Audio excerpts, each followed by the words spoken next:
ಯಾವುದೇ ಒಂದು ಕೆಲಸ ಕಾರ್ಯಗಳು ಸಿಗದಿರೋ ನಿರುದ್ಯೋಗಿಗಳು ಸೇರಿದಂತೆ ಎಷ್ಟೋ ಬಡ ಕುಟುಂಬಗಳು ಬೀದಿಯಲ್ಲಿ ಇವತ್ತು ಜೀವನ ಮಾಡ್ತಾ ಇದೆ. ಉಡಿ ಚಿನ್ನಯ್ಯನವರ ಒಂದು ಅಧ್ಯಕ್ಷತೆಯಲ್ಲಿ ಒಂದು ಸಭೆ ಮತ್ತು ಪತ್ರಿಕಾಗೋಷ್ಠಿಯನ್ನು ಕರೆದಿರ್ತಾರೆ. ಇವತ್ತು ನಾವು ಉಡಿ ಚಿನ್ನಣ್ಣರ ಹತ್ರ ಬಂದ್ಬಿಟ್ಟು ಇವತ್ತು ನಮಗೆ ಬಡವ್ರಿಗೆ ಈ ಥರ ಅನ್ಯಾಯ ಆಗೈತಣ್ಣ, ನಮಗೆ ನ್ಯಾಯ ಮಾಡಿಕೊಡ್ಬೇಕಂತ ಹೇಳ್ಬಿಟ್ಟು ಇವತ್ತು ನಮ್ಮ ಅಕ್ಕ ತಂಗಿರು, ನಮ್ಮ ಅಣ್ಣ ತಮ್ಮದಿರು ಎಲ್ಲರೂ ಬಂದಿದ್ದೀವಿ. ಮಕ್ಕಳ ಗತಿ ಏನು, ಇರೋರು ಬರೋ ಗತಿ ಏನು, ನಾವು ಬದುಕೋದು ಹೆಂಗೆ?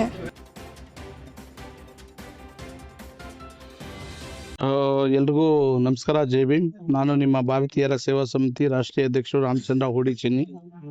ಏನ್ ಈಗಾಗಲೇ ರಾಜ್ಯಾದ್ಯಂತ ಸುದ್ದಿ ಆಗ್ತಾ ಇದೆ ಬೀದಿ ಬದಿ ವ್ಯಾಪಾರಿಗಳು ಅನ್ನೋ ಪ್ರಶ್ನೆ ಬಂದಾಗ ಅಲ್ಲಿ ಎಲ್ಲ ನಿರ್ಗತಿಕರು, ನಿರುದ್ಯೋಗಿಗಳು, ಅಂಗವಿಕಲರು, ಹಿರಿಯ ನಾಗರಿಕರು, ಇನ್ನಿತರ ಏನು ಸುಪ್ರೀಂ ಕೋರ್ಟ್ ಆದೇಶದಂತೆ ಬಡಬಗ್ಗರು, ಯಾವುದೇ ಒಂದು ಕೆಲಸ ಕಾರ್ಯಗಳು ಸಿಗದಿರೋ ನಿರುದ್ಯೋಗಿಗಳು ಸೇರಿದಂತೆ ಎಷ್ಟೋ ಬಡ ಕುಟುಂಬಗಳು ಬೀದಿಯಲ್ಲಿ ಇವತ್ತು ಜೀವನ ಮಾಡ್ತಾ ಇದೆ. ಇದು ಇತಿಹಾಸ ಸೃಷ್ಟಿ ಇದೆ. ಯಾಕೆಂದ್ರೆ ಮುಂದಿನ ದಿನಗಳಲ್ಲಿ ಹಿಂದೆ ಸಂತೆಗಳ ರೀತಿಯಲ್ಲಿ ಬೀದಿ ಬದಿ ವ್ಯಾಪಾರಿಗಳಾಗಿ ಜೀವನ ಮಾಡ್ತಾ ಇದ್ರು.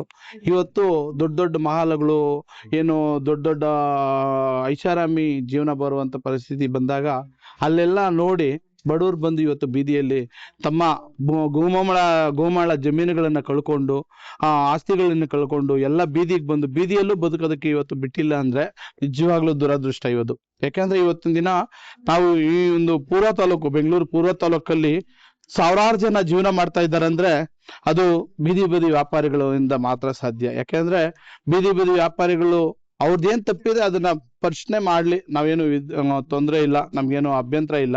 ಇವತ್ತು ಆದೇಶ ಇದೆ, ಆ ಆದೇಶಕ್ಕೂ ಗೌರವ ಕೊಡೋಣ ಹಂಗಂತ ಹೇಳ್ಬಿಟ್ಟು ಅದನ್ನೇ ದುರುಪಯೋಗ ಪಡಿಸ್ಕೊಂಡು ಇವತ್ತು ಅಧಿಕಾರಿಗಳು ಏನಿವತ್ತು ನಮ್ಮ ಕೃಷ್ಣ ಬೈರೇಗೌಡ ಸಾಹೇಬ್ರು ಮತ್ತೆ ಡಿ.ಕೆ. ಶಿವಕುಮಾರ್ ಸಾಹೇಬ್ರು ಹೇಳ್ತಾರೆ, ಕೇವಲ 20% ಇಂದ 10% ಮಾತ್ರ ಅಂಗಡಿಗಳನ್ನ ತೆರವುಗೊಳಿಸ್ತಾ ಇದೀವಿ, ಅದು ಮುಖ್ಯ ರಸ್ತೆಗಳು ಮಾತ್ರ ಅಂತ ಹೇಳ್ಬಿಟ್ಟು ಎಲ್ಲಾ ಕಡೆ ಓಡಾಡ್ತಾ ಇದೆ. ಆದ್ರೆ ಅವರ ಹೇಳಿಕೆಗೂ ಇಲ್ಲಿ ಮಾಡ್ತಾ ಇರೋದಕ್ಕೂ ನಿಜವಾಗ್ಲೂ ವಿರುದ್ಧವಾಗಿ ನಡೀತಾ ಇದೆ. ಇಲ್ಲಿ ಕೆಲವು ಖಾಸಗಿ ಕಂಪನಿಗಳು ಮತ್ತೆ ಇನ್ನಿತರ ಅಪಾರ್ಟ್ಮೆಂಟ್ಗಳು, ಇನ್ನಿತರ ಏನು ಕೆಲವು ಐಷಾರಾಮಿ ಒಂದು ಜೀವನಗಳನ್ನ ಕಟ್ಕೊಂಡು ಇದ್ ಮಾಡ್ತಾ ಇರೋರೆಲ್ಲ ಸೇರಿ ಒಂದು ಈ GBA ಅಧಿಕಾರಿಗಳನ್ನ ವಶಪಡಿಸ್ಕೊಂಡು, ಅಂದ್ರೆ ಕೊಂಡ್ಕೊಂಡ್ಬಿಟ್ಟಿದ್ರೆ ಏನೋ ಗೊತ್ತಿಲ್ಲ, ಆ ಲೆಕ್ಕದಲ್ಲಿ ಇವತ್ತು ಬಡವರನ್ನ ಬೀದಿಗೆ ಬಾಳುವಂತ ಕೆಲಸ ಇಲ್ಲಿ ನಡೀತಾ ಇದೆ. ಸಬ್ ರೋಡ್ಗಳಲ್ಲಿ ಮತ್ತೆ ಒಳಗಡೆ ಇಂಡಸ್ಟ್ರಿಯಲ್ ಝೋನ್ ಅಲ್ಲಿ ಮತ್ತೆ ಈಗ ಇಲ್ಲಿ ಹ್ಯಾಕರ್ ಝೋನ್ ಅಂತ ಬರಲ್ಲ ಇಲ್ಲಿ. ಯಾಕೆಂದ್ರೆ ಸುಪ್ರೀಂ ಕೋರ್ಟ್ ಆದೇಶ ಏನ್ ಹೇಳುತ್ತಂದ್ರೆ, ಒಂದು ತಳ್ಳ ಗಾಡಿ ತಗೊಬಂದು ಬೆಳಗ್ಗೆಯಿಂದ ಸಾಯಂಕಾಲವರೆಗೂ ಇಟ್ಕೊಂಡು ನೀವು ಜೀವನ ಮಾಡ್ಕೊಂಡು ಮತ್ತೆ ಸಾಯಂಕಾಲ ತೊಳ್ಕೊಂಡೋಗಿ ಅಂತ ಇದೆ, ಇಲ್ಲ ಅಂತಿಲ್ಲ. ಸಾರ್ವಜನಿಕ ಓಡಾಡಕ್ ಬಿಟ್ಬಿಟ್ಟು ಮಾಡ್ಕೋಬಹುದು ಅಂತ ಸುಪ್ರೀಂ ಕೋರ್ಟ್ ಆದೇಶನೂ ಇದೆ. ಅದ್ರ ಪ್ರಕಾರ ಮಾಡ್ಕೊಡ್ಲಿ, ಇಲ್ಲ ಅಂದ್ರೆ ಕಂಪನಿಗಳಲ್ಲಿ ಅವಕಾಶ ಮಾಡ್ಕೊಡ್ಲಿ. ಇವತ್ತು ಅವ್ರನ್ನ ಬದುಕಿಸೋದಕ್ಕೋಸ್ಕರ ಅದು ಅವ್ರನ್ನ ಅಲ್ಲಿ ಆ ಕಂಪನಿಗಳವರೇ ಅಲ್ಲಿ ಬಂದು ಜೀವನ ವ್ಯಾಪಾರ ಮಾಡ್ತಾ ಇರೋದು. ಅಲ್ಲಿ ಒಳಗಡೆ 200-300 ರೂಪಾಯಿ ಊಟ, ಇಲ್ಲಿ 50 ರೂಪಾಯಿ, 30 ರೂಪಾಯಿ, 40 ರೂಪಾಯಿಗೆ ಊಟ ಸಿಗ್ತಾ ಇದೆ. ಅದರಿಂದ ಉಳಿಸ್ಕೊಂಡು ನಮ್ಮ ಮಕ್ಕಳಿಗೆ ವಿದ್ಯಾಭ್ಯಾಸ ಕೊಡ್ತಾ ಇದೀವಿ, ಮಕ್ಕಳಿಗೆ ನಮ್ಗೆ ಜೀವನ ನಡೀತಾ ಇದೆ ಅಂತ ಅದೇ IT-BT ಕಂಪನಿಗಳಲ್ಲಿ ಕೆಲಸ ಮಾಡುವಂತ ಕಾರ್ಮಿಕರು ಹೇಳ್ತಾ ಇದ್ದಾರೆ. ಇವತ್ತು ಅವ್ರಿಲ್ಲ ಅಂದ್ರೆ ನಮ್ದು ಜೀವನಗಳು ತೊಂದರೆ ಆಗ್ಬಿಡುತ್ತೆ, ನಾವು ಹೋಗೋ ಕೆಲ್ಸಗಳಿಗೂ ಸಮಸ್ಯೆ ಆಗ್ಬಿಡುತ್ತೆ, ನಾವು ಹೋಗೋ ಜೀವನ ಮಾಡೋದು ಕಷ್ಟ ಆಗುತ್ತೆ, ನಾವು ಕೆಲ್ಸಗಳು ಇಷ್ಟು ಸಂಪಾದನೆ ಬಂದ್ರು ನಮ್ಗೆ ಉಳ್ಸಕ್ ಆಗಲ್ಲ, ಇವರಿಂದ ನಮ್ಗೆ ಒಂದು 10 ರೂಪಾಯಿ ಉಳಿತಾ ಇದೆ ಅಂತ ಹೇಳ್ಬಿಟ್ಟು ಅವರು ಹೇಳ್ತಾ ಇದಾರೆ. ನಾನು ಮನವಿ ಮಾಡ್ಕೊಳ್ಳೋದಿಷ್ಟೇ, ಇದೇ ಒಂದು ನೆಪ ಇಟ್ಕೊಂಡು ಇವತ್ತು GBA ಅಧಿಕಾರಿಗಳು ಇವತ್ತು ಅಂಬೇಡ್ಕರ್ ಸಂಘಟನೆಗಳ ಬೋರ್ಡ್ಗಳನ್ನ ತೆರವುಗೊಳಿಸ್ತಾ ಇದ್ದಾರೆ.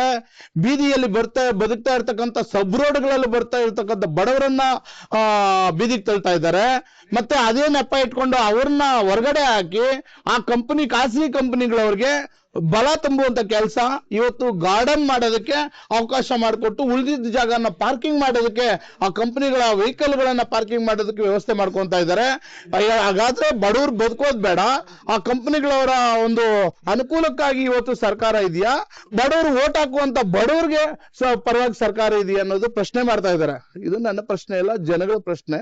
ನಾವು ಇಲ್ಲಿ ಒಂದು ಹೋರಾಟಗಾರರಾಗಿ, ಒಂದು ಸಮಾಜ ಸೇವಕರಾಗಿ, ನಾವು ಅಪ್ಪಟ ಕಾಂಗ್ರೆಸ್ ಒಂದು ಅಭಿಮಾನಿ ಅಭಿಮಾನಿಯಾಗಿ ನಾನು ಹೇಳ್ತೀನಿ, ನಿಜವಾಗ್ಲೂ ಬಡವ ಬಗ್ಗರಿಗೆ ಅನ್ಯಾಯ ಆಗೋ ರೀತಿಯಲ್ಲಿ ಮಾಡಕ್ ಹೋಗ್ಬೇಡಿ.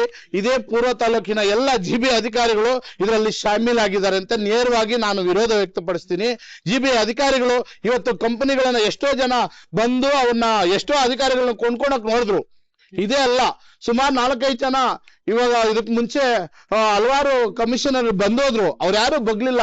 ಇವ್ರು ಯಾಕೆ ಅವ್ರ ಪರವಾಗಿ ಕೆಲಸ ಮಾಡ್ತಾ ಇದಾರೆ ಅನ್ನೋದು ಗೊತ್ತಾಗ್ತಾ ಇಲ್ಲ. ಇವತ್ತು ಬೀದಿ ವ್ಯಾಪಾರಿಗಳನ್ನೆಲ್ಲ ಬೀದಿಗೆ ತಳ್ಬಿಟ್ಟು ಇವತ್ತು ಇವರು ಅಲ್ಲಿ ಬೇಳೆಕಾಳು ಬೇಯಿಸ್ಕೊಳ್ಳುವಂತ ಕೆಲಸ ಮಾಡ್ತಾ ಇದ್ದಾರೆ. ಆ ಕಂಪನಿಗಳವ್ರಿಗೆ ಮತ್ತೆ ರೆಸಿಡೆನ್ಸಿಯಲ್ ಅವ್ರಿಗೆಲ್ಲ ಸಪೋರ್ಟ್ ಕೊಡುವಂತ ಕೆಲಸ ಮಾಡ್ತಾ ಇದ್ದಾರೆ. ಇವತ್ತು ಒಂದು ವಾರದಿಂದ ಹೋಟ್ಲಿಲ್ಲ. ಆದ್ರೆ ಅಲ್ಲಿರ್ತಕ್ಕಂಥ ದೊಡ್ಡ ಸ್ಟಾರ್ ಹೋಟೆಲ್ಗಳೆಲ್ಲ 50 ರೂಪಾಯಿ ಇಡ್ಲಿನ 100 ರೂಪಾಯಿ 150 ರೂಪಾಯಿ ಮಾಡ್ತಾ ಇದ್ದಾನೆ. ಇಲ್ಲಿ ಉಡುಪಿ ಹೋಟ್ಲು ಇನ್ನವರೆಲ್ಲ 50 ರೂಪಾಯಿ ಟೀ 10 ರೂಪಾಯಿ ಟೀನ 50 ರೂಪಾಯಿ ಮಾಡ್ತಾ ಇದ್ದಾರೆ. ಇವತ್ತು ಒಂದು ಅನ್ನ ಸಾಂಬಾರ್ನ 200 ರೂಪಾಯಿ ಮಾಡ್ತಾ ಇದ್ದಾನೆ. ಆ ತರ ಬಂಡವಾಳಶಾಹಿಗಳಾಗಿ ಅವ್ರಿಗೆ ಬೆಂಬಲ ಕೊಡುವಂತ ಕೆಲಸ ಇವತ್ತು ಜಿಬಿ ಅಧಿಕಾರಿಗಳು ಮಾಡ್ತಾ ಇದ್ದಾರೆ. ಇದಕ್ಕೆ ಯಾವುದೇ ಕಾರಣಕ್ಕೂ ನಾವು ಅವಕಾಶ ಕೊಡೋದಿಲ್ಲ ಸ್ವಾಮಿ. ತಾವು ಇಲ್ಲ ಕಂಪ್ನಿಗಳಲ್ಲಿ ಅವಕಾಶ ಮಾಡ್ಕೊಡಿ, ಇಲ್ಲ ನೀವೊಂದು ಬ್ಯಾರಿಕೇಡ್ ಹಾಕಿ 8 ಅಡಿ ಅಗಲ ಫುಟ್ಪಾತ್ ಇದೆ, 4 ಅಡಿ ನಮಗ್ ಕೊಡಿ, 4 ಅಡಿ ಸಾರ್ವಜನಿಕರಿಗೆ ಓಡಾಡಕ್ ಅವಕಾಶ ಮಾಡ್ಕೊಡಿ.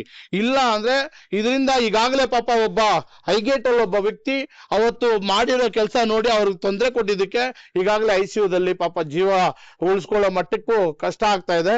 ICUದಲ್ಲಿ ವೈದೇಹಿಯಲ್ಲಿ ಅವ್ರನ್ನ ಚಿಕಿತ್ಸೆ ಮಾಡ್ತಾ ಇದ್ದಾರೆ. ಅವ್ರು ಉಳಿತಾರೋ ಇಲ್ಲೋ ಅನ್ನೋದು ಪ್ರಶ್ನೆ ಆಗಿದೆ.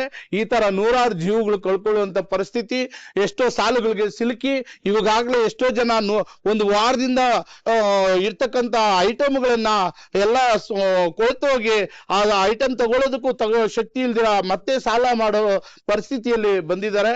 ಬಾಡಿಗೆ ಕಟ್ಟಕ್ಕಾಗ್ತಾ ಇಲ್ಲ, ಲೋನ್ಗಳು ಕಟ್ಟಕ್ಕಾಗ್ತಾ ಇಲ್ಲ.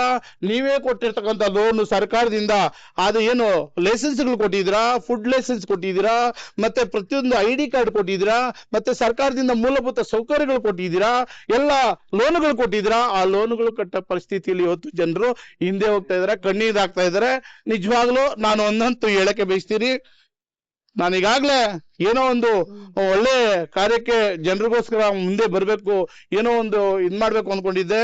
ಇದು ಒಂದು ಆತರ ಏನಾದ್ರೂ ಜನರ ಪರವಾಗಿ ಕೆಲಸ ಮಾಡಿಲ್ಲ ಅಂದ್ರೆ ನಾನು ಜೀವನದಲ್ಲಿ ಯಾವುದೇ ಪಕ್ಷಕ್ಕೂ ನಾನು ನಿವೃತ್ತನಾಗಿ ನಾನು ಹೋರಾಟಗಾರನೇ ಸಾಯ್ತೀನಿ ಹೊರತು ರಾಜಕಾರಣಿಯಾಗಿ ನಾನು ಯಾವತ್ತೂ ಸಾಯೋದಿಲ್ಲ.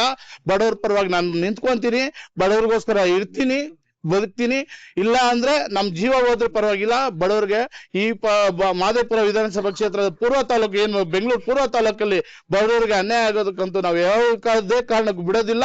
ಎಲ್ಲಾ ಸಂಘಟನೆಗಳನ್ನ ಒಕ್ಕೂಟದ ಕಡೆಯಿಂದ ನಾವು ಬುದ್ಧಿ ಕಲಿಸುವಂತ ಕೆಲಸ ಇಲ್ಲಿನ ಅಧಿಕಾರಿಗಳಿಗೆ ಮತ್ತೆ ಸರ್ಕಾರದಲ್ಲಿ ನಾವು ಮನವಿ ಮಾಡ್ತಾ ಇದ್ವಿ. ಈಗಾಗಲೇ ನಾವು ಕೃಷ್ಣ ಬೈರೇಗೌಡ ಸಾಹೇಬ್ರ ಹತ್ರ ಹೋಗ್ತೀವಿ, ಮನವಿ ಮಾಡ್ತೀವಿ. ಇಲ್ಲಿರ್ತಕ್ಕಂಥ ಘಟನೆಗಳು ಅವ್ರಿಗೆ ಗೊತ್ತಿಲ್ಲ ಪಾಪ ಅನ್ಕೊಂತೀನಿ, ಅವ್ರ ಗಮನಕ್ಕೆ ಹೋಗಿರಲ್ಲ. ಇಲ್ಲಿ ಇವ್ರು ಆಟಗಳಾಡ್ತಾ ಇದಾರೆ. ಒಳಗಡೆ ಬುಕ್ ಆಗಿ ಏನೋ ರೆಸಿಡೆನ್ಸಿಯಲ್ ಅವ್ರ ಹತ್ರ ಕಂಪನಿಗಳವ್ರ ಹತ್ರ ಎಲ್ಲ ಶಾಮೀಲಾಗಿ ಅವ್ರ ಹತ್ರ ಲಂಚ ತಗೊಂಡು ಇವತ್ತು ಈ ಅಧಿಕಾರಿಗಳು ಪೂರ್ವ ತಾಲೂಕಿನ GBA ಕಮಿಷನರ್ ಸೇರಿದಂತೆ AE ಸೇರಿದಂತೆ ಎಲ್ಲ ಇಂಜಿನಿಯರ್ಗಳು ಸೇರಿದಂತೆ ಎಲ್ಲ ಕಾಂಟ್ರಾಕ್ಟರ್ಗಳಿಂದ ಸೇರಿದಂತೆ ಎಲ್ಲ ಎತ್ಕೊಂಡೋಗಿ ಬಡವರು ಸಾಲ ಸೂಲ ಮಾಡಿರ್ತಕ್ಕಂಥ ಪೆಟ್ಟಿಗಳನ್ನ ಹೊಡೆದಿ ಮಾರಾಟಗಳು ಮಾಡ್ಕೊಂಡಿದ್ದಾರೆ. ಎಲ್ಲ ಎತ್ಕೊಂಡೋಗಿ ಅವ್ರನ್ನ ಬೀದಿಗೆ ತಳ್ಳಿದ್ದಾರೆ. ಇವತ್ತು ಅದನ್ನ ಮಾಡ್ಕೋಬೇಕಾದ್ರೂ ಇವತ್ತು ಏನೇನು ಅವ್ರ ನಷ್ಟ ಆಗಿದೆ ಅದನ್ನು ಸಹ ಸರ್ಕಾರ ಕಟ್ಕೊಡ್ಬೇಕು, GBA ಅಧಿಕಾರಿಗಳು ಕಟ್ಕೊಡ್ಬೇಕು. ಅವ್ರ ಏನೇನು ನಷ್ಟ ಆಗಿದೆ, ಯಾರ್ಯಾರು ಎಲ್ಲೆಲ್ಲಿ ಜೀವನ ಮಾಡ್ತಾ ಇದ್ರು ಅಲ್ಲೇ ಅವಕಾಶ ಮಾಡ್ಕೊಡ್ಲೇಬೇಕು. ಅಲ್ಲಿ ಸಾರ್ವಜನಿಕವಾಗಿ ಓಡಾಡಕ್ ಮಾಡ್ಕೊಟ್ಟೆ ನಮ್ಗೆ ಅವಕಾಶ ಮಾಡ್ಕೊಡ್ಲಿ ಅಂತ ಹೇಳ್ತಾ, ಇವತ್ತೇನು ಗಾರ್ಡನ್ಗೋಸ್ಕರ ಕಲ್ಲುಗಳು ಹಾಕಿದ್ರು ಅದೇ ತರ ಕಲ್ಲುಗಳು ಹಾಕಿ ಬಿಸ್ನೆಸ್ ಮಾಡ್ಕೊಳಕ್ ಬಿಡ್ಲಿ, ಇದ್ ಕಡೆ ಸಾರ್ವಜನಿಕರು ಓಡಾಡಕ್ ಬಿಟ್ಕೊಡ್ಲಿ. ಇವತ್ತು ಮಾಡಿದ್ದಾರೆ, ತೋರಿಸ್ತೀವಿ, ಆ ವಿಡಿಯೋ ನಿಮ್ಗೆ ಕಳಿಸ್ತೀವಿ. ಗಾರ್ಡನ್ ಮಾಡೋದಕ್ಕೆ ಅವರೊಂದು ಸೆಂಟ್ರಲ್ ಒಂದು ಕಲ್ಲನ್ನ ಏನೋ ಡಿವೈಡರ್ಗೆ ಹಾಕ್ತಾರಲ್ಲ ಆ ತರ ಕಲ್ಲನ್ನ ಹಾಕ್ಬಿಟ್ಟು ಅರ್ಧ ಜನರಿಗೆ ಓಡಾಡಕ್ ಬಿಟ್ಬಿಟ್ಟು ಅರ್ಧ ಗಾರ್ಡನ್ ಮಾಡ್ಕೊಂತಾರೆ ಕಂಪ್ನಿಗಳವರು. ಆ ಗಾರ್ಡನ್ ಜಾಗ ಬೇಡ, ಆ ಜನಗಳು ಬದುಕೊಳ್ಳೋಕೆ ಅವಕಾಶ ಮಾಡ್ಕೊಡಿ. ನೀನ್ ಕಂಪ್ನಿ ಒಳಗಡೆ ಮಾಡ್ಕೊಳ್ಳಯ್ಯ, ನೀನ್ ತಗೊಂಡಿರೋ ಕಾಂಪೌಂಡ್ ಹಾಕೊಂಡಿದ್ಯಲ್ಲ ಕಂಪ್ನಿ ಒಳಗಡೆ ಮಾಡ್ಕೊ. ನಿನ್ಗೆ ಕಂಪ್ನಿ ಒಳಗಡೆ ನಿನ್ ಮೆಜರ್ಮೆಂಟ್ ಏನು ನಿನ್ಗೆ ಸ್ಕೆಚ್ ಹಾಕಿ ಕೊಟ್ಟಿರ್ತಾರಲ್ಲ, ನಿಮ್ಗೆ ರಿಜಿಸ್ಟರ್ ಆಗಿರುತ್ತೆ, ಅದ್ರೊಳಗಡೆ ನೀನೇನಾದ್ರೂ ಮಾಡ್ಕೊ. ಸಾರ್ವಜನಿಕ ಸ್ಥಳದಲ್ಲಿ ಗಾರ್ಡನ್ ಮಾಡೋದಕ್ಕೆ ರೈಟ್ಸ್ ಯಾರು ಕೊಟ್ರು? ಇದನ್ನ ಮಾಡಿದರೆ ಕೆಲವು ಕಡೆ ತೆರವುಗೊಳಿಸಿದ್ದಾರೆ. ಅಲ್ಲೊಂದ್ ನ್ಯಾಯ ಇಲ್ಲೊಂದ್ ನ್ಯಾಯನಾ? ಅವಕಾಶ ಕೊಡಲ್ಲ. ನಾವೊಂದ್ ಕೆಲಸ ಮಾಡೋಣ, ಅವ್ರ ಹೆಂಗ್ ಕಲ್ಲುಗಳು ಹಾಕಿದ್ರು ಆ ತರ ಹಾಕ್ಬಿಟ್ಟು ನಾವು ವ್ಯಾಪಾರ ಮಾಡ್ಕೊಳ್ಳೋಣ. ಓಡಾಡಕ್ಕೆ ಅದೇ ತರ ಕಲ್ಲುಗಳನ್ನ ಓಡಾಡಕ್ಕೆ ಸೈಡ್ಗೆ ಡಿವೈಡರ್ ಮಾಡ್ಬಿಟ್ಟು ನಾವೆಲ್ಲರೂ ಮಾಡ್ಕೊಂಡು ಅವ್ರಿಗೆ ಬದುಕೋದಕ್ಕೆ ಅವಕಾಶ ಮಾಡ್ಕೊಡ್ತೀವಿ. ಕೆಲವು ಕಡೆ ಏನು ಫುಟ್ಪಾತ್ ವ್ಯಾಪಾರಿಗಳು ಏನಿದ್ದಾರೆ ಅವರೇ ರೋಡ್ಗೆ ಬಂದು ಮಾಡ್ಕೊಂತಾರೆ, ಅಂತವ್ರಿಗೆ ಏನ್ ಸಲಹೆ ಕೊಡ್ತೀರಿ? ಇಲ್ಲ, ಇವ್ರದ್ದು ತಪ್ಪಿದೆ ಇವತ್ತು, ಅದಕ್ಕೆ ಇವತ್ತು ಈ ಪರಿಸ್ಥಿತಿ ಆಗಿದೆ. ನಾವ್ ಹೇಳ್ತಾ ಇದೀವಿ ಪ್ರತಿ ಸಾರಿನು ನಿಮ್ಮ ತಪ್ಪಿರೋದ್ರಿಂದಾನೇ ಅವ್ರು ಪ್ರಶ್ನೆ ಮಾಡೋದು. ಅದಕ್ಕೆ ನಾವು ಸರಿ ಅಂತ ಹೇಳಕ್ಕಾಗಲ್ಲ. ಕಾನೂನು ಅವಾಗೇ ಹೇಳಿದೆ ನಾನು, ಕಾನೂನು ಅಡಿಯಲ್ಲಿ ಏನಿದೆ, ಸರ್ಕಾರದ ಆದೇಶ ಏನಿದೆ, ಸುಪ್ರೀಂ ಕೋರ್ಟ್ ಆದೇಶ ಏನಿದೆ ಅದ್ರಂತೆ ನಡೀರಿ. ನೀವು ಬೇಕಾದಂಗೆ ದೊಡ್ಡ ಶೆಡ್ಗಳು ಹಾಕೊಂಡು, ದೊಡ್ಡ ರೋಡ್ಗಳಿಗೆ ಕಂಟೈನರ್ಗಳು ಇಟ್ಕೊಂಡು, ಆಮೇಲೆ ಬಾಡಿಗೆಗಳು ಕೊಟ್ಕೊಂಡು ಸುಲ್ಗೆ ಮಾಡ್ಕೊಂಡು ಇದೆಲ್ಲ ಕಡಿವಾಣ ಆಗ್ಬೇಕು. ಅದನ್ನೆಲ್ಲ ನಾವು ಖಂಡಿಸ್ತೀವಿ. ಸರ್ಕಾರ ಮತ್ತೆ ಸುಪ್ರೀಂ ಕೋರ್ಟ್ ಆದೇಶಕ್ಕೆ ನಾವು ಗೌರವ ಕೊಡ್ಬೇಕು. ಯಾಕೆಂದ್ರೆ ಬಾಬಾ ಸಾಹೇಬ್ ಕೊಟ್ಟಿರ್ತಕ್ಕಂಥ ಒಂದು ಕಾನೂನು ವ್ಯವಸ್ಥೆ ಸರ್ಕಾರದ ನಡೆಸೋದಕ್ಕೆ ಇವತ್ತು ಬಾಬಾ ಸಾಹೇಬ್ ಸಂವಿಧಾನ ಕಾರಣ. ಬಾಬಾ ಸಾಹೇಬ್ ಅವರ ಒಂದು ಆದರ್ಶಗಳೇನಿದ್ದಾವೆ ಅದ್ರ ಪಾಲನೆ ಮಾಡೋದು ಪ್ರತಿಯೊಬ್ಬ ಪ್ರಜೆಯ ಕರ್ತವ್ಯ. ಹಾಗಾಗಿ ನಾನು ಕೇಳ್ಕೊಳ್ಳೋದಿಷ್ಟೇ, ಅಂಗಡಿಗಳವರು ಮಾಡಿಸ್ಕೋಬೇಕು. ಯಾವುದೇ ಕಾರಣಕ್ಕೂ ನಿಮ್ದು ತಪ್ಪು ಏನಿದೆ ತಿದ್ಕೊಂಡು ಆದೇಶದ ಪ್ರಕಾರ ನಡ್ಕೊಬೇಕು ಅನ್ನೋದೇ ನಮ್ಮ ಹೇಳಕ್ಕೆ ಬಯಸ್ತೀನಿ. ಹಾಗಾಗಿ ಎಲ್ರು ಪಾಲನೆ ಮಾಡ್ತೀರ ಅಂತ ತಿಳ್ಕೊಂತೀನಿ. ನಾನು ಕಡೆದಾಗಿ ಸರ್ಕಾರಕ್ಕೆ ಕೃಷ್ಣ ಬೈರೇಗೌಡರು ಸಾಹೇಬ್ರಿಗೆ ಮತ್ತೆ ಡಿ ಕೆ ಶಿವಕುಮಾರ್ ಸಾಹೇಬ್ರಿಗೆ ಕೇಳ್ಕೊಳ್ಳೋದಿಷ್ಟೇ, ಬಡವರ ಪರವಾಗಿ ನಿಂತ್ಕೊಳ್ಳಿ, ಬಡವರಿಗೋಸ್ಕರ ಕೆಲಸ ಮಾಡಿ ಅಂತ ಹೇಳ್ತಾ. ಯಾಕೆಂದ್ರೆ ನಾನು ಕೇಳಿದ್ದೆ ಪೂರ್ವ ಕಾಲದಲ್ಲಿ, ನಾವು ಗುಂಡೇಟ್ಗೂ ಕಲ್ಲೇಟ್ಗೂ ತಪ್ಸ್ಕೋಬಹುದು, ಆದ್ರೆ ಬಡವರ ಶಾಪಕ್ಕೆ ತಪ್ಸ್ಕೊಳಕ್ ಆಗೋದಿಲ್ಲ ಅಂತ. ಅದಾಗೋದ್ ಬೇಡ ಅಂತ ಹೇಳ್ತಾ ತಮ್ಮೆಲ್ರಿಗೂ ವಂದಿಸ್ತೀವಿ. ನಮ್ಮ ಮಾತಿಗೆ ವಿರಾಮ ಕೊಡ್ತೀನಿ. ಜೈ ಹಿಂದ್, ಜೈ ಕರ್ನಾಟಕ, ಜೈ ಭೀಮ್. ಒಳ್ಳೇದಾಗುತ್ತೆ. ಏನಿವತ್ತಿನ ನಮ್ಮ ಬೆಂಗಳೂರು ಪೂರ್ವ ತಾಲೂಕು ಮಹಾದಿಪುರ ಕ್ಷೇತ್ರದ ಬಗಣಿ ಹೋಟ್ಲಲ್ಲಿ ಏರ್ಪಾಡು ಮಾಡಿರತಕ್ಕಂತಹ ಬೀದಿ ಬದಿ ವ್ಯಾಪಾರಿಗಳನ್ನ ಏಕಾಏಕಿ ಯಾವುದೇ ಒಂದು ಪೂರ್ವ ನೋಟಿಸ್ ನೀಡದೆ ಒಂದು ಬಡ ಕುಟುಂಬಗಳ ಎತ್ತಂಗಡಿ ಮಾಡ್ತಾ ಇರೋ ಬಗ್ಗೆ ಇವತ್ತಿನ ದಿನ ಆ ಒಂದು ಬೀದಿ ಬದಿ ವ್ಯಾಪಾರಿಗಳ ಬೆನ್ನೆಲುಬಾಗಿ ನಿಂತ್ಕೊಳ್ಳೋದಕ್ಕೆ ಒಂದು ಹೋರಾಟಗಳೆಲ್ಲ ಸೇರಿ ಉಡಿ ಚಿನ್ನಯ್ಯನವರ ಒಂದು ಅಧ್ಯಕ್ಷತೆಯಲ್ಲಿ ಒಂದು ಸಭೆ ಮತ್ತು ಪತ್ರಿಕಾಗೋಷ್ಠಿಯನ್ನು ಕರೆದಿರ್ತಾರೆ.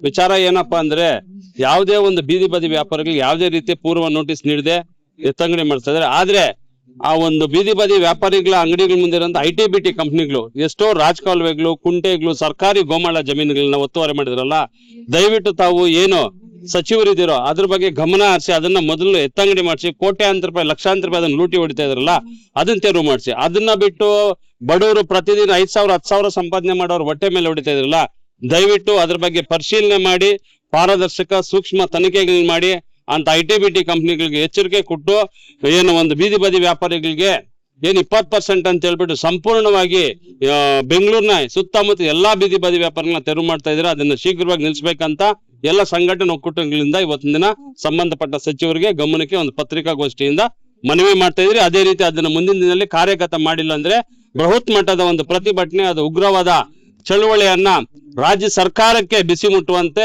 ನಾವೊಂದು ಸಂಘಟನೆಗಳು ಸೇರಿ ಕೊಡ್ತೀರಂತ ಈ ನಿಟ್ಟಿನಲ್ಲಿ ಹೇಳ್ತಾ 2 ಮಾತು ವಿರಾಮ. ಜೈ ಭೀಮ್. ಇವತ್ತು ನಮ್ಗಾಗಿರೋಂತ ಅನ್ಯಾಯದಿಂದ ನಾವು ಉಡಿ ಚಿನ್ನಣ್ಣರ ಹತ್ರ ಬಂದ್ಬಿಟ್ಟು ಇವತ್ತು ನಮ್ಗೆ ಬಡವ್ರಿಗೆ ಈ ತರ ಅನ್ಯಾಯ ಆಗೈತೆ ಅಣ್ಣ, ನಮ್ಗೆ ನ್ಯಾಯ ಮಾಡ್ಕೊಡ್ಬೇಕಂತ ಹೇಳ್ಬಿಟ್ಟು ಇವತ್ತು ನಮ್ಮ ಅಕ್ಕ ತಂಗಿರು, ನಮ್ಮ ಅಣ್ಣ ತಮ್ಮದಿರು ಎಲ್ಲರೂ ಬಂದಿದೀವಿ ಇವತ್ತು. ಯಾಕಂದ್ರೆ ನಮ್ಗೆ ಅಂಗಡಿಗಳೆಲ್ಲ ತೆರವುಗೊಳಿಸಿದ್ರು, ನಮ್ಗೆ ಜೀವನ ಮಾಡೋದೇ ತುಂಬಾ ಕಷ್ಟ. ಅಂಗಡಿ ಇಲ್ಲ ಅಂದ್ರೆ ಇವತ್ತು ಯಾವ್ದೇ ರೀತಿಯಾಗಿ ಬಾಡಿಗೆ ಕಟ್ಬೇಕಂದ್ರು ನಮ್ಮ ಹತ್ರ 1 ವಾರ ಆಯ್ತು, ಅವಾಗ್ಲೇ ಅಂಗಡಿ ಹಾಕಿಲ್ಲ, ಏನಿಲ್ಲ. ಬಾಡಿಗೆ ಕಟ್ಬೇಕಂದ್ರು ಕಾಸಿಲ್ಲ, ಮನೇಲಿ ಅಕ್ಕಿ ಇಲ್ಲ, ಏನಿಲ್ಲ. ಯಾವ್ದೇ ರೀತಿಯಾದ್ರೂ ಇವತ್ತು ಸರ್ಕಾರ ಕಡೆಯಿಂದ ಇವತ್ತು ಒಂದು ಮನವಿ ನೋಡಿ ಸ್ವಾಮಿ, ನೀವು ಸರ್ಕಾರ ಕಡೆಯಿಂದ ನಿಮ್ದು ಏನಿದೆ ಅದ್ ಮಾಡಿ, ಆದ್ರೆ ಬಡವ್ರ ಹೊಟ್ಟೆ ಮೇಲೆ ಹೊಡೆಯೋ ಕೆಲಸ ಅಂತೂ ಮಾಡ್ಬೇಡಿ ಸ್ವಾಮಿ. ಅಲ್ಲ, ಈಗ ಹೇಳಿರೋದು ಮೇನ್ ರೋಡ್ ಅಲ್ಲ ಅಂತ ಹೇಳಿರೋದು ಕೃಷ್ಣ ಬೈರೇಗೌಡ ಅವರು. ಇವ್ರು ಏನ್ ಹೇಳ್ತಾರೆ, ಕಬೋರ್ಡ್ಗಳೆಲ್ಲ 10-20 ಸಾವಿರ ರೂಪಾಯಿ ಆಗುತ್ತೆ ಅದು ಮಾಡ್ಸೋದಕ್ಕೆ. ಎಲ್ಲ ಬಂದು JCB ತಂದು ಎಲ್ಲ ಹೊಡೆದಾಕ್ಬಿಟ್ಟು ತುಂಬಾ ಅನ್ಯಾಯ ಆಗಿದೆ ಸ್ವಾಮಿ. ಮಾದೇಪುರ ಕ್ಷೇತ್ರದಲ್ಲಿ ಇವತ್ತು ನಮ್ಗೇನೋ ಸರ್ಕಾರ ಕಡೆಯಿಂದ ಇವತ್ತು ನಮ್ಗೆ ನ್ಯಾಯ ಮಾಡ್ಕೊಡ್ತಾರ ಅಂತ ಹೇಳ್ಬಿಟ್ಟು ಉಡಿ ಚಿನ್ನಣ್ಣವ್ರ ಹತ್ರ ಪ್ರತಿಯೊಬ್ರು ಬಂದಿದೀವಿ. ಏನೋ ಇವತ್ತು ನಮ್ಗೆ ಜೀವನ ಮಾಡಕ್ಕೆ ಅವಕಾಶ ಕೊಡಿ ಸ್ವಾಮಿ. ನಮಸ್ಕಾರ, ನಮ್ಮ ಹೆಸರು ರತ್ನಮ್ಮ ಅಂತ. ನಾವು ಓದಿಲ್ಲ ಸ್ವಾಮಿ, ನಾವು ವಿದ್ಯಾವಂತರಲ್ಲ. ನಾವು ಫುಟ್ಪಾತ್ ನಂಬ್ಕೊಂಡು ಜೀವನ ಮಾಡೋರು.